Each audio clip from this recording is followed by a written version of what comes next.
வெளிநாட்டுக்கு போய் வேலை பார்க்கணும்னு முடிவு பண்றாரு நஜீப். ரொம்ப நாள் முயற்சிக்கு அப்புறம் அவருக்கு சவுதி அரேபியாவில் வேலை பார்க்குற வாய்ப்பு கிடைக்குது. நஜீப் நம்ம வாழ்க்கையை இனிமே மாறப்போகுது அப்படின்னு ஒரு பெரிய கனவோட சவுதிக்கு கிளம்புறாரு. நஜீப் வெளிநாடு கிளம்பும் போது அவர் மனைவி சைனு 8 மாசம் கர்ப்பமா இருக்காங்க. நஜீப் கூட ஹக்கீம் அப்படிங்கிறவரும் போறாரு கேரளால இருந்து. 2 பேரும் கேரளால இருந்து மும்பை போறாங்க. அங்க இருந்து ரியாத் போறாங்க.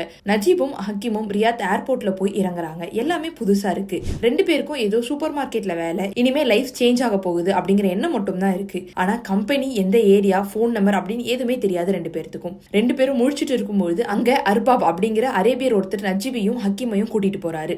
அந்த அர்பாப் பாலைவனத்துக்குள்ள கூட்டிட்டு போறாரு. நஜீபுக்கு ஒண்ணுமே புரியல எங்க போறோம்னு. ஏன்னா சுத்தி எந்த கட்டிடமும் இல்ல, பாலைவனமா இருக்கு. பயணத்தோட தூரம் போக போக நஜீப் பயண அசதியில லைட்டா கண்ணை மூடி தூங்கிடுறாரு. இனி கஷ்டம் இல்ல, கடன் இல்ல, சீக்கிரமா சொந்த வீடு வாங்கிடணும்னு கனவோட போயிட்டு இருக்காரு. திடீர்னு முழிச்சு பார்த்தா கூட இருந்த ஹக்கீமை ஒரு இடத்துல இறக்கி விடுறாங்க. இது ஏதோ சிக்கலை நோக்கி போயிட்டு இருக்குங்கிறது மட்டும் நஜீப்க்கு புரிய ஆரம்பிக்குது.